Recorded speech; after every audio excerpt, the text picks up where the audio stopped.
बिस्मिल्लाहिर्रहमानिर्रहीम। अस्सलाम वालेकुम। वेलकम टू AS नॉवेल्स इन। कैसे हैं आप सब? उम्मीद है खैरियत से होंगे। पेश खिदमत है नावल पीर कामिल की किस्त नंबर 30। पाकिस्तान आने के बाद इस्लामाबाद अपनी पोस्टिंग के दौरान वो सिकंदर उस्मान के घर पर ही रहता रहा। लाहौर आने के बाद भी किसी पोश इलाके में कोई बड़ा घर रिहाइश के लिए मुंतखब करने की बजाय उसने फुरकान की बिल्डिंग में एक फ़्लैट किराए पर लेने को तरजीह दी। फुरकान के पास फ़्लैट लेने की एक वजह अगर ये थी कि वो लाहौर में अपनी अदम मौजूदगी के दौरान फ़्लैट के बारे में किसी अदम तहफ़्फ़ुज़ का शिकार नहीं होता था, तो दूसरी वजह ये भी थी कि फ़्लैट की बजाय कोई घर लेने पर उसे 2-4 मुलाजिम मुस्तकिल रखने पड़ते, जबकि उसका बहुत कम वक्त फ़्लैट पर गुजरता था। फुरकान के साथ आहिस्ता आहिस्ता लाहौर में उसका सोशल सर्कल बहुत वसी होने लगा था। फुरकान बहुत सोशल आदमी था और उसका हल्का अहबाब भी खासा लंबा चौड़ा था। और सालार के मूड और टेम्परामेंट को समझने के बावजूद उसे वक्तन फ़वक्तन अपने साथ मुख्तलिफ़ जगहों पर खींचता रहता। वो उस रात फुरकान के साथ उसके किसी डॉक्टर दोस्त की एक पार्टी और महफिल गज़ल में शिरकत के लिए गया था। वो एक फार्म पर होने वाली पार्टी थी। उसने सालार को मदऊ कर लिया और महफिल गज़ल का सुनकर वो इनकार नहीं कर सका। फार्म पर शहर की लीड क्लास का इज्तिमा था। वो उनमें से अक्सरियत को जानता था। वो अपने कुछ लोगों के साथ बातें करने लगा। डिनर चल रहा था और इन्हीं बातों के दौरान उसने फुरकान की तलाश में नज़र दौड़ाई थी कि वो कहीं नज़र नहीं आ रहा था। सालार एक बार फिर खाने में मसरूफ़ हो गया। खाने के बाद उसे चंद लोगों के साथ फुरकान खड़ा नज़र आ गया। वो भी उस तरफ बढ़ाया। आओ सालार, मैं तुम्हारा तारुफ़ करवाता हूँ। फुरकान ने उसके करीब आने पर चंद जुमलों के तबादले के बाद कहा, ये डॉक्टर रज़ा हैं, गंगाराम हॉस्पिटल में काम करते हैं, चाइल्ड स्पेशलिस्ट हैं। सालार ने हाथ मिलाया। ये डॉक्टर जलाल अंसर हैं। सालार को उस शख्स से तारुफ़ की ज़रूरत नहीं थी। फुरकान अब क्या कह रहा था वो सुन नहीं पाया। उसने जलाल अंसर की तरफ हाथ बढ़ा दिया। दोनों के दरमियान बहुत रस्मी सा मुसाफा हुआ। जलाल अंसर ने भी यकीनन उसे पहचान लिया था। सालार वहाँ एक अच्छी शाम गुजारने आया था, मगर इस वक्त उसे महसूस हुआ कि वो एक और बुरी रात गुजारने आया था। यादों का एक सैलाब था जो एक बार फिर हर बंद तोड़कर उस पर चढ़ाई कर रहा था। वो सब उस तरफ जा रहे थे जहाँ बैठने का इंतज़ाम किया गया था। उसके साथ अब फुरकान था। जलाल अंसर अब उससे कुछ आगे दूसरे डॉक्टर्स के साथ था। सालार ने सोते हुए चेहरे के साथ उसकी पुश्त को देखा। दश्ते तन्हाई में ए जाने जहाँ लर्ज़ा है तेरी आवाज़ के साए, तेरे होंठों के शराब। इकबाल बानो गाना शुरू कर चुकी थी। दश्ते तन्हाई में दूरी के खसो खाशाक तले खुल रहे हैं तेरी पहलू के समन और शराब। उसके इर्द गिर्द बैठे लोग अपना सर धुन रहे थे। सालार चंद टेबल्स के फासले पर बैठे हुए उस शख्स को देख रहा था जो अपने साथ बैठे हुए लोगों के साथ खुशगपियों में मसरूफ़ था। उसे ज़िंदगी में कभी किसी शख्स को देखकर रश्क नहीं आया था। उस दिन पहली बार आ रहा था। आधा घंटा गुजर जाने के बाद उसने फुरकान से कहा, चलें? फुरकान ने चौंक कर उसे देखा। कहाँ? घर? अभी तो प्रोग्राम शुरू हुआ है। तुम्हें बताया तो था रात देर तक ये महफिल चलेगी। हाँ, मगर मैं जाना चाहता हूँ, किसी के साथ भिजवा दो, तुम बाद में आ जाना। फुरकान ने उसके चेहरे को गौर से देखा। तुम क्यों जाना चाहते हो? मुझे एक ज़रूरी काम याद आ गया है। उसने मुस्कुराने की कोशिश की। इकबाल बानो को सुनते हुए भी कोई दूसरा काम याद आ गया है। फुरकान ने कदरे मलामती अंदाज में कहा, तुम बैठो, मैं चला जाता हूँ। सालार ने जवाब में कुछ कहने की बजाय खड़े होते हुए कहा, अजीब बातें करते हो, यहाँ से कैसे जाओगे? फार्म इतना दूर है। चलो, अगर इतनी ही जल्दी है तो चलते हैं। फुरकान भी उठकर खड़ा हो गया। मेज़बान से इजाज़त लेते हुए वो दोनों फुरकान की गाड़ी में आ बैठे। अब बताओ, यूँ अचानक क्या हुआ है? गाड़ी को फार्म से बाहर लाते हुए फुरकान ने कहा, मेरा वहाँ ठहरने को दिल नहीं चाह रहा था। क्यों? सालार ने जवाब नहीं दिया। वो बाहर सड़क को देखता रहा। वहाँ से उठाने की वजह जलाल है। सालार ने बेख्तियार गर्दन मोड़कर फुरकान को देखा। फुरकान ने एक गहरा सांस लिया। यानी मेरा अंदाज़ा ठीक है, तुम जलाल अंसर की वजह से ही फंक्शन से भाग आए हो। तुम्हें कैसे पता चला? सालार ने हथियार डालने वाले अंदाज में कहा। तुम दोनों बड़े अजीब अंदाज में आपस में मिले थे। जलाल अंसर ने खिलाफे मामूल तुम्हें कोई अहमियत नहीं दी, जबकि तुम्हारे जैसी शोहरत वाले बैंकर के सामने तो उस जैसे आदमी को खिल उठना चाहिए था। वो ताल्लुकात बनाने का कोई मौका ज़ाया नहीं करता। ख़ुद तुम भी मुसलसल उसे देख रहे थे। फुरकान बहुत आराम से कह रहा था। तुम जलाल अंसर को जानते हो? सालार ने गर्दन सीधी कर ली। वो एक बार फिर सड़क को देख रहा था। इमामा इसी शख्स से शादी करना चाहती थी। बहुत देर बाद उसने मध्यम आवाज़ में कहा। फुरकान कुछ बोल नहीं सका। उसे तवक्को नहीं थी जलाल और सालार के दरमियान इस तरह की शनासाई होगी, वरना वो शायद ये सवाल कभी ना करता। गाड़ी में बहुत देर खामोशी रही। फिर फुरकान ने ही इस खामोशी को तोड़ा। मुझे ये जानकर मायूसी हुई है कि वो जलाल जैसे आदमी के साथ शादी करना चाहती थी। ये तो बड़ा खर्रांट आदमी है। हम लोग इसको कसाई कहते हैं। इसकी वाहिद दिलचस्पी पैसा है। मरीज़ कैसे ला कर देगा, कहाँ से ला कर देगा, इसे दिलचस्पी नहीं होती। तुम देखना 8 साल में ये इसी रफ्तार के साथ पैसा कमाते हुए लाहौर का सबसे अमीर डॉक्टर होगा। फुरकान अब जलाल अंसर के बारे में तबसरा कर रहा था। सालार खामोशी से सुन रहा था। जब फुरकान ने अपनी बात ख़त्म कर ली तो उसने कहा, इसको किस्मत कहते हैं। तुम्हें उस पर रश्क आ रहा है? फुरकान ने कदरे हैरानी से कहा। हसद तो मैं कर नहीं सकता। सालार अजीब से अंदाज में मुस्कुराया। ये जो कुछ तुम मुझे उसके बारे में बता रहे हो, ये सब कुछ मुझे बहुत साल पहले पता था, तभी जब मैं इमामा के सिलसिले में इससे मिला था। ये कैसा डॉक्टर बनने वाला था मुझे अंदाज़ा था, मगर आज इस फंक्शन में इसे देखकर मुझे उस पर बेतहाशा रश्क आया। कुछ भी नहीं है इसके पास, मामूली शक्ल सूरत है, ख़ानदान भी ख़ास नहीं है। इस जैसे हज़ारों डॉक्टर्स होते हैं, लालची मादा परस्त भी, मगर किस्मत देखो कि इमामा हाशिम जैसी लड़की इसके इश्क में मुब्तला हुई, उसके पीछे ख्वार होती फिरी। मैं और तुम इसे कसाई कह लें, कुछ भी कह लें, सिर्फ हमारी बातों से इसकी किस्मत तो नहीं बदल जाएगी, ना उसकी ना मेरी। उसने बात अधूरी छोड़ दी। फुरकान ने उसके चेहरे को धुआं धुआं होते देखा। कोई ना कोई खूबी तो होगी इसमें कि इमामा हाशिम को और किसी नहीं, सिर्फ इसी से मोहब्बत हुई। वो अब अपनी दोनों आंखों को मसल रहा था। मुझे अगर पता होता यहाँ तुम जलाल अंसर से मिलोगे तो मैं तुम्हें कभी अपने साथ यहाँ ना लाता। फुरकान ने गाड़ी ड्राइव करते हुए कहा। मुझे भी अगर ये पता होता कि मैं यहाँ इसका सामना करूँगा तो मैं भी किसी कीमत पर यहाँ ना आता। सालार ने विंड स्क्रीन से नजर आने वाली तारीख सड़क को देखते हुए अफसुर्दगी से सोचा। कुछ और सफ़र बेहद खामोशी से तय हुआ। फिर फुरकान ने एक बार फिर उसे मुखातिब किया। तुमने उसे कभी ढूंढने की कोशिश नहीं की? इमामा को ये मुमकिन नहीं है। क्यों? मैं उसे कैसे ढूंढ सकता हूँ? कई साल पहले एक बार मैंने कोशिश की थी, कोई फ़ायदा नहीं हुआ था, और अब तो ये और भी मुश्किल है। तुम न्यूज़पेपर्स की मदद ले सकते हो, इश्तिहार दूँ उसके बारे में? सालार ने कदरे खफगी से कहा। वो तो पता नहीं मिले या ना मिले, लेकिन उसके घर वाले मुझ तक ज़रूर पहुंच जाएंगे। शक तो उनको मुझ पर पहले भी था, और फ़र्ज़ करो मैं ऐसा कुछ कर भी लूँ तो न्यूज़पेपर में क्या इश्तिहार दूँ, क्या कहूँ? उसने सर झटकते हुए कहा। फिर उसे भूल जाओ, फुरकान ने बड़ी सहूलत से कहा। कोई सांस लेना भूल सकता है? सालार ने तुर्की बा तुर्की कहा। सालार, अब बहुत साल गुजर गए हैं। तुम आखिर कितनी देर इस तरह इस लाहासिल इश्क में मुब्तला रहोगे? तुम्हें अपनी ज़िंदगी को दोबारा प्लान करना चाहिए। तुम अपनी सारी ज़िंदगी इमामा हाशिम के लिए ज़ाया तो नहीं कर सकते। मैं कुछ भी ज़ाया नहीं कर रहा हूँ, ना ज़िंदगी को, ना वक्त को, ना अपने आप को। मैं अगर इमामा हाशिम को याद रखे हुए हूँ तो सिर्फ़ इसलिए क्योंकि मैं उसे भुला नहीं सकता। ये मेरे बस में नहीं है। मुझे उसके बारे में सोचने से बहुत तकलीफ़ होती है, लेकिन मैं उस तकलीफ़ का आदी हो चुका हूँ और मेरी पूरी ज़िंदगी को डोमिनेट करती है। वो मेरी ज़िंदगी में ना आती तो मैं आज यहाँ पाकिस्तान में तुम्हारे साथ ना बैठा होता। सालार सिकंदर कहीं और होता, या शायद होता ही ना। मुझ पर उसका कर्ज़ बहुत है। जिस आदमी के मकरूज़ हों उसको चुटकी से पकड़कर अपनी ज़िंदगी से कोई बाहर नहीं कर सकता। मैं भी नहीं कर सकता। सालार ने दो टोक अंदाज में कहा। फ़र्ज़ करो वो दोबारा ना मिले, फिर? फुरकान ने उसकी बात के जवाब में कहा। यकलख्त गाड़ी में खामोशी छा गई। बहुत देर बाद सालार ने कहा, मेरे पास इस सवाल का कोई जवाब नहीं है, किसी और मौजू पर बात करते हैं। उसने बड़ी सहूलत से बात बदल दी थी। चंद सालों में फुरकान की तरह उसने भी गांव में बहुत काम किया था, और फुरकान की निस्बत ज़्यादा तेज़ रफ्तारी से, क्योंकि फुरकान से बरक्स वो बहुत ज़्यादा असर और रसूख रखता था।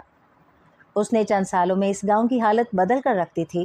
صاف پانی، بجلی اور بڑی سڑک تک جاتی پختہ سڑک اس کے پہلے 2 سالوں کی کارکردگی تھی۔ تیسرے سال وہاں ڈاک خانہ، محکمہ وزارت کا دفتر اور فون کی سہولت آئی تھی، اور چوتھے سال اس کے اپنے ہائی اسکول میں سپہر کی کلاسز میں ایک NGO کی مدد سے لڑکیوں کے لیے دستکاری سکھانے کا آغاز کیا گیا۔ گاؤں کی ڈسپینسری میں ایمبولینس آ گئی، وہاں کچھ اور مشینری نصب کی گئی۔ فرقان کی طرح یہ ڈسپینسری بھی اس نے اپنے وسائل سے اسکول کے ساتھ ہی شروع کی تھی، اور اسے مزید بہتر بنانے میں فرقان نے اس کی مدد کی تھی۔ فرقان کے برعکس اس کی ڈسپینسری میں ڈاکٹر کی عدم دستیابی کا کوئی مسئلہ نہیں تھا۔ اس کی ڈسپینسری کا باقاعدہ آغاز ہونے سے بھی پہلے ایک ڈاکٹر اس کی کوششوں کی وجہ سے وہاں موجود تھا۔ اسکول پر ہونے والے تمام اخراجات تقریباً اسی کے تھے، لیکن ڈسپینسری کو قائم رکھنے اور اسے چلانے کے لیے ہونے والی اخراجات اس کے کچھ دوست برداشت کر رہے تھے۔ یونیسیف میں کام کے دوران بنائے ہوئے کانٹیکٹ اور دوستیاں اب اس کے کام آ رہی تھیں، اور وہ انہیں استعمال کر رہا تھا۔ وہ یونیسیف اور یونیسکو میں اپنے بہت سے دوستوں کو پاکستان آنے پر وہاں لا چکا تھا۔ وہ اب وہاں ووکیشنل ٹریننگ کی پلاننگ کرنے میں مصروف تھا۔ مگر چوتھے سال میں صرف یہی کچھ نہیں ہوا تھا، کچھ اور بھی ہوا تھا۔ سکندر عثمان اس دن سپہر کے قریب اسلام آباد آتے ہوئے گاڑی کا ٹائر پنکچر ہونے پر سڑک پر رک گئے۔ ڈرائیور ٹائر بدلنے لگا اور وہ سڑک کے اطراف نظریں دوڑانے لگے۔ تب اس کی نظر ایک سائن بورڈ پر پڑی۔ وہاں لکھے ہوئے گاؤں کے نام نے ان کی توجہ اپنی جانب مبذول کر لی۔ سالار سکندر کے حوالے سے وہ نام ان کے لیے ناآشنا نہیں تھا۔ ڈرائیور جب ٹائر بدل کر واپس ڈرائیونگ سیٹ پر آ کر بیٹھا تو سکندر عثمان نے اس سے کہا، اس گاؤں میں چلو۔ انہیں اچانک ہی تجسس پیدا ہوا تھا اس اسکول کے بارے میں جو سالار سکندر پچھلے کئی سالوں سے وہاں چلا رہا تھا۔ پکی سڑک پر تیز رفتاری سے گاڑی چلاتے ہوئے 10 منٹ میں وہ گاؤں کے اندر موجود تھے۔ آبادی شروع ہو چکی تھی، کچھ پکی کچی دکانیں نظر آنے لگی تھیں۔ شاید یہ گاؤں کا کمرشل ایریا تھا۔ یہاں نیچے اتر کر کسی سے پوچھو کہ سالار سکندر کا اسکول کہاں ہے۔ سکندر عثمان نے ڈرائیور کو ہدایت دی۔ اس وقت انہیں یاد آیا تھا کہ اس نے کبھی ان کے سامنے اسکول کا نام نہیں لیا تھا، اور جہاں ان کی گاڑی موجود تھی وہاں آس پاس کسی اسکول کے آثار نظر نہیں آ رہے تھے۔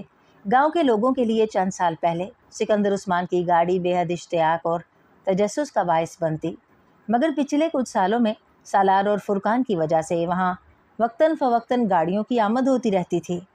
یہ پہلے کی طرح ان کے لیے تعجب انگیز نہیں رہی تھی، مگر وہ گاڑی وہاں سے ہمیشہ کی طرح گزر جانے کی بجائے جب وہیں کھڑی ہو گئی تو یکدم لوگوں میں تجسس پیدا ہوا۔ سکندر عثمان کی ہدایت پر ڈرائیور نیچے اتر کر پاس کی ایک دکان کی طرف گیا اور وہاں بیٹھے چند لوگوں سے اسکول کے بارے میں پوچھنے لگا۔ یہاں سالار سکندر صاحب کا کوئی اسکول ہے؟ الیکس لیک کے بعد اس نے پوچھا۔ ہاں جی ہے، یہ اسی سڑک پر آگے دائیں طرف موڑ مڑنے پر بڑی سی عمارت ہے، ایک آدمی نے بتایا۔ آپ ان کے کوئی دوست ہیں؟ اس آدمی نے جواب کے ساتھ ساتھ سوال بھی کیا۔ نہیں، میں ان کے والد کے ساتھ آیا ہوں۔ والد؟ اس آدمی کے منہ سے بے ساختہ نکلا، اور وہاں بیٹھے ہوئے تمام لوگ یکدم سکندر عثمان کی گاڑی کی طرف دیکھنے لگے۔ پھر اس آدمی نے اٹھ کر ڈرائیور سے ہاتھ ملایا۔ سالار صاحب کے والد آئے ہیں، بڑی خوش قسمتی کی بات ہے، اس آدمی نے کہا، اور پھر ڈرائیور کے ساتھ گاڑی کی طرف آنے لگا۔ وہاں بیٹھے ہوئے باقی لوگ بھی کسی معمول کی طرح اس کے پیچھے آئے۔ سکندر عثمان نے دور سے انہیں ایک گروپ کی شکل میں اپنی طرف آتے دیکھا تو کچھ الجھن کا شکار ہو گئے۔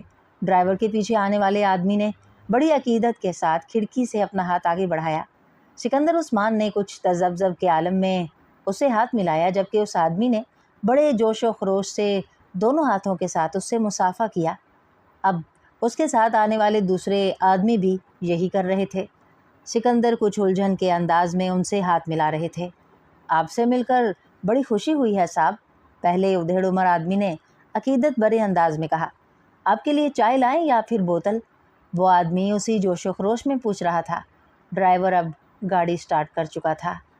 نہیں، کوئی ضرورت نہیں، بس راستہ ہی پوچھنا تھا، انہوں نے جلدی سے کہا۔ ڈرائیور نے گاڑی آگے بڑھا دی۔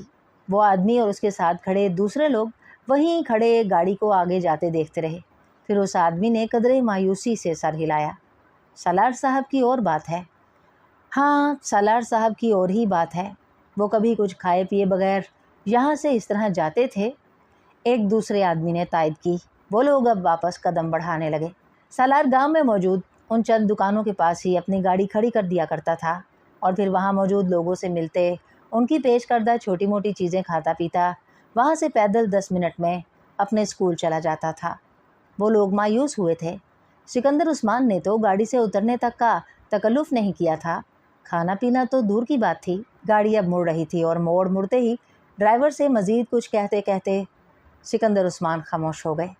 पिछली सीट पर बैठे विंड स्क्रीन के पार नज़र आने वाली वसीओ अरीज़ इमारत, उन छोटे छोटे कच्चे पके मकानों और खुले खेतों के दरमियान दूर से भी हैरत में डालने के लिए काफ़ी थी।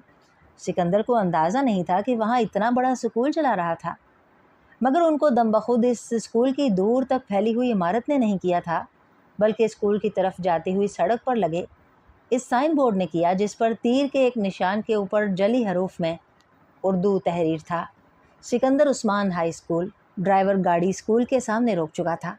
सिकंदर उस्मान ने गाड़ी से उतरकर उस इमारत के गेट के पार इमारत के माथे पर चमकते हुए अपने नाम को देखा। उनकी आंखों में हल्की सी नमी तैर गई।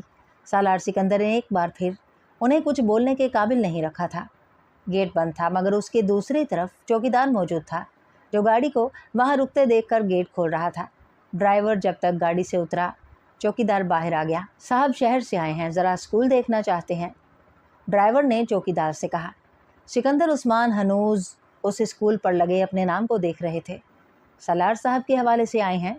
चौकीदार ने पूछा। नहीं, ड्राइवर ने बिला तवक्कुफ़ कहा। वैसे आए हैं।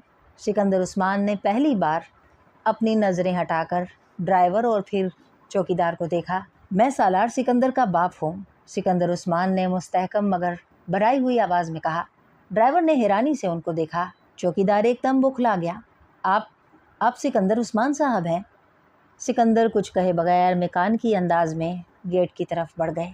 वो शाम को जॉगिंग ट्रैक पर था जब मोबाइल पर सिकंदर उस्मान की कॉल आई। अपनी बेतरतीब सांस पर काबू पाते हुए वो जॉगिंग करते करते रुक गया और ट्रैक के पास एक बेंच पर बैठ गया। हेलो पापा, अस्सलाम वालेकुम। वालेकुम अस्सलाम। ट्रैक पर हो? उन्होंने उसके फूले हुए सांस से अंदाज़ा लगाया। जी, आप कैसे हैं? मैं ठीक हूँ। मम्मी कैसी हैं? वो भी ठीक हैं। सालार उनकी तरफ से कुछ मज़ीद कहने या पूछने का इंतज़ार करता रहा। दूसरी तरफ अब खामोशी थी। फिर चंद लम्हों के बाद वो बोले, मैं आज तुम्हारा स्कूल देख कर आया हूँ। रियली? सालार ने बेसाख्ता कहा। कैसा लगा आपको? तुमने ये सब कैसे किया है सालार? क्या वो सब कुछ जो वहाँ पर था? पता नहीं, बस होता गया। मुझे पता होता तो मैं आपको खुद साथ ले जाता। कोई प्रॉब्लम तो नहीं हुई? सालार को तशवीश हुई। वहाँ सालार सिकंदर के बाप को कोई प्रॉब्लम हो सकती है, उन्होंने जवाबन कहा। सालार जानता था वो सवाल नहीं था। तुम किस तरह के आदमी हो सालार? पता नहीं, आपको पता होना चाहिए। मैं आपका बेटा हूँ। नहीं, मुझे तो कभी भी पता नहीं चल सका। सिकंदर का लहजा अजीब था। सालार ने एक गहरा सांस लिया। मुझे भी कभी नहीं पता चल सका। मैं तो अब भी अपने आप को जानने की कोशिश कर रहा हूँ। तुम सालार एक इंतहाई अहमक, कमीने और खबीस इंसान हो। सालार हंसा। अब वाकई ठीक कहते हैं, मैं ऐसा ही हूँ। और कुछ और ये कि मैं बहुत बड़ा खुशकिस्मत हूँ कि तुम मेरी औलाद हो। सिकंदर उस्मान की आवाज़ लर्ज़ रही थी। इस बार चुप होने की बारी सालार की थी। मुझे उस स्कूल के हर माह के अखराजात के बारे में बता देना। मेरी फ़र्म हर माह उस रकम का चेक तुम्हें भिजवा दिया करेगी। इससे पहले कि सालार कुछ कहता, फ़ोन बंद हो चुका था। सालार ने पार्क में फैली तारीकी में हाथ में पकड़े मोबाइल की रोशन स्क्रीन को देखा। फिर जॉगिंग ट्रैक पर लगी रोशनियों में वहाँ दौड़ते लोगों को, कुछ दूर वो वहीं बैठा खाली उस ज़हनी के आलम में उन लोगों को देखता रहा। फिर उठकर लंबे लंबे डग भरते हुए ट्रैक पर आ गया। रमशा से सालार की पहली मुलाकात लाहौर आने के 1 साल बाद हुई थी। वो लंदन स्कूल ऑफ इकनॉमिक्स की ग्रेजुएट थी और सालार के बैंक में उसकी तैनाती हुई थी। उसके वालिद बहुत अरसे से उस बैंक के कस्टमर्स में से थे और सालार उन्हें ज़ाती तौर पर जानता था। रमशा बहुत खूबसूरत, ज़हीन और खुश मिजाज लड़की थी और उसने वहाँ आने के कुछ अरसे बाद ही हर एक से खासी बेतकल्लुफ़ी पैदा कर ली थी। एक कोलीग के तौर पर सालार के साथ भी अच्छी सलाम दुआ थी और कुछ उसके वालिद के हवाले से भी वो उसकी खासी इज्जत करता था। बैंक में काम करने वाली चंद दूसरी लड़कियों की निस्बत रिमशा से उसकी कुछ ज़्यादा बेतकल्लुफ़ी थी। لیکن سالار کو قطعی اندازہ نہیں ہوا تھا کس وقت رمشا نے اسے کچھ زیادہ سنجیدگی سے لینا شروع کر دیا۔ وہ سالار کا ضرورت سے زیادہ خیال رکھنے لگی تھی۔ وہ اس کے آفس میں بھی زیادہ آنے جانے لگی تھی اور آفس کے بعد بھی اکثر اوقات اسے کال کرتی رہتی۔ سالار کو چند بار اس کا رویہ کچھ خلاف معمول لگا، لیکن اس نے اپنے ذہن میں ابھرنے والے شبہات کو جھٹک دیا۔ مگر اس کا یہ اطمینان پورے 1 سال کے بعد ایک واقعے کے ساتھ رخصت ہو گیا۔ سالار صبح آفس میں داخل ہوا اور داخل ہوتے ہی چونک گیا۔ اس کی ٹیبل پر ایک بہت بڑا اور خوبصورت بوکے پڑا ہوا تھا۔ اپنا بریف کیس ٹیبل پر رکھتے ہوئے وہ بوکے اٹھا کر اس پر موجود کارڈ کو کھولا۔ اپنا بریف کیس ٹیبل پر رکھنے کے بعد اس نے بوکے اٹھا کر اس پر موجود کارڈ کو کھولا۔ ہیپی برتھ ڈے ٹو سالار سکندر، رمشا ہمدانی۔ سالار نے بے اختیار ایک گہرا سانس لیا۔ اس میں کوئی شک نہیں تھا کہ آج اس کی سالگرہ تھی، مگر رمشا یہ کیسے جانتی تھی؟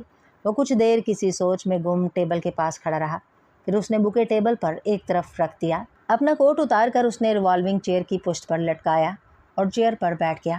بوکے کے نیچے ٹیبل پر بھی ایک کارڈ پڑا ہوا تھا۔ اس نے بیٹھنے کے بعد اس کارڈ کو کھولا۔ چند لمحے تک وہ اس میں لکھی ہوئی تحریر پڑھتا رہا، پھر کارڈ بند کر کے اس نے اپنی دراز میں رکھ دیا۔ وہ نہیں جانتا تھا اس کارڈ اور بوکے پر کس رد عمل کا اظہار کرے۔ چند لمحے وہ کچھ سوچتا رہا، پھر اس نے کندھے جھٹک کر اپنا بریف کیس کھولنا شروع کر دیا۔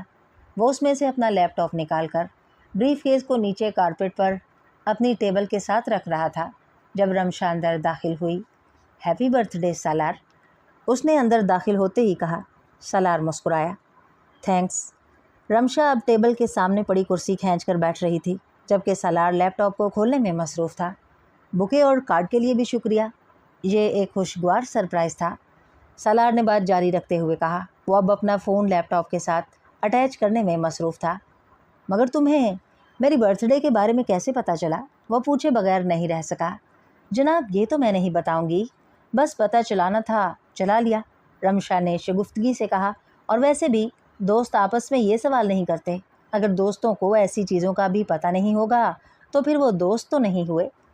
سالار لیپ ٹاپ کی اسکرین پر نظریں جمائے مسکراتے ہوئے اس کی بات سنتا رہا۔ اب میں سارے اسٹاف کی طرف سے پارٹی کی ڈیمانڈ کے لیے آئی ہوں، آج کا ڈنر تمہیں ارینج کرنا چاہیے۔ سالار نے لیپ ٹاپ سے نظریں ہٹا کر اس کی طرف دیکھا۔ رمشا میں اپنی برتھ ڈے سیلیبریٹ نہیں کرتا۔ کیوں؟ ویسے ہی، کوئی وجہ تو ہوگی؟ کوئی خاص وجہ نہیں ہے، بس میں ویسے ہی سیلیبریٹ نہیں کرتا۔ پہلے نہیں کرتے ہوگے مگر اس بار تو کرنی پڑے گی، اس بار تو سارے اسٹاف کی ڈیمانڈ ہے، رمشا نے بے تکلفی سے کہا۔ میں کسی بھی دن آپ سب لوگوں کو کھانا کھلا سکتا ہوں، میرے گھر پر، ہوٹل میں، جہاں آپ چاہیں، مگر میں برتھ ڈے کے سلسلے میں نہیں کھلا سکتا، سالار نے صاف گوئی سے کہا۔ یعنی تم چاہتے ہو ہم تمہارے لیے پارٹی ارینج کر دیں؟ رمشا نے کہا۔ میں نے ایسا نہیں کہا۔ وہ کچھ حیران ہوا۔ اگر تم پورے اسٹاف کو پارٹی بھی نہیں دے سکتے تو کم از کم مجھے ڈنر پر تو لے جا سکتے ہو۔ رمشا میں آج رات کچھ مصروف ہوں اپنے کچھ دوستوں کے ساتھ، سالار نے ایک بار پھر معذرت کی۔ کوئی بات نہیں، میں بھی آ جاؤں گی، رمشا نے کہا۔ نہیں، یہ مناسب نہیں ہوگا۔ کیوں؟ وہ سب مرد ہیں اور تم ان سے واقف بھی نہیں ہو، اس نے بہانہ بنایا۔ میں سمجھتی ہوں، رمشا نے کہا۔ پھر کل چلتے ہیں؟ کل نہیں، پھر کبھی چلیں گے، میں تمہیں بتا دوں گا۔ رمشا کچھ مایوس ہوئی، مگر اسے اندازہ ہو گیا کہ وہ اسے فی الحال باہر کہیں لے جانے کا ارادہ نہیں رکھتا۔ اوکے، وہ کھڑے ہوتے ہوئے بولی۔ مجھے امید ہے تم نے مائنڈ نہیں کیا ہوگا، سالار نے اسے اٹھتے ہوئے دیکھ کر کہا۔ نہیں، بالکل نہیں، اٹس آل رائٹ، وہ مسکراتے ہوئے کمرے سے باہر نکل گئی۔ سالار اپنے کام میں مصروف ہو گیا۔ اس کا خیال تھا سالگرہ کا وہ معاملہ وہیں ختم ہو گیا، یہ اس کی غلط فہمی تھی۔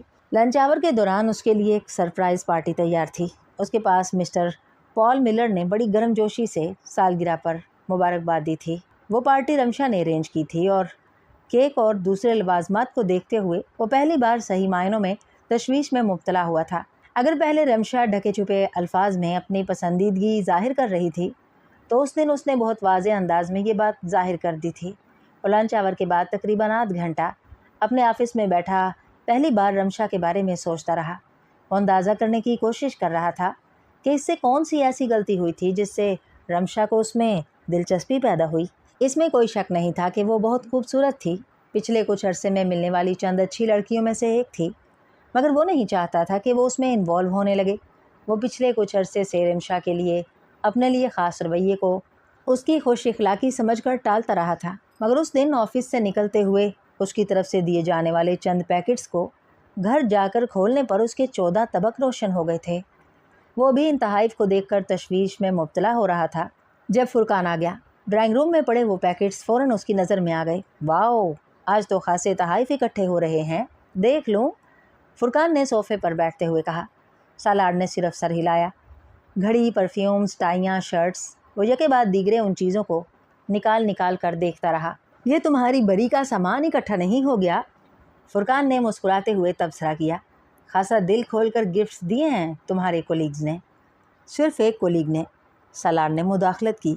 یہ سب کچھ ایک نے دیا ہے؟ فرقان کچھ حیران ہوا۔ ہاں۔ کس نے؟ رمشا نے۔ فرقان نے اپنے ہونٹ سکوڑے۔ تم جانتے ہو یہ سب گفٹس 1.5 لاکھ کی رینج میں ہوں گے۔ وہ اب دوبارہ ان چیزوں پر نظر ڈال رہا تھا۔ صرف یہ گھڑی ہی 50,000 کی ہے۔ کوئی صرف کولیگ سمجھ کر تو اتنی مہنگی چیزیں نہیں دے گا۔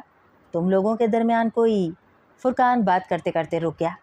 ہم دونوں کے درمیان کچھ نہیں ہے، کم از کم میری طرف سے، مگر آج میں پہلی بار پریشان ہو گیا ہوں۔ مجھے لگتا ہے رمشا مجھ میں کچھ ضرورت سے زیادہ دلچسپی لے رہی ہے۔ سالار نے ان چیزوں پر نظر دوڑاتے ہوئے کہا۔ بہت اچھی بات ہے، چلو تم میں بھی کسی لڑکی نے دلچسپی لی۔ فرقان نے ان پیکٹس کو واپس سینٹرل ٹیبل پر رکھتے ہوئے کہا۔ ویسے بھی تم بہت کنوارے رہ لیے، لگے ہاتھوں اس سال یہ کام کر لو۔ جب مجھے شادی ہی نہیں کرنی تو میں اس سلسلے کو آگے کیوں بڑھاؤں؟ سالار، دن بدن تم بہت امپریکٹیکل کیوں ہوتے جا رہے ہو؟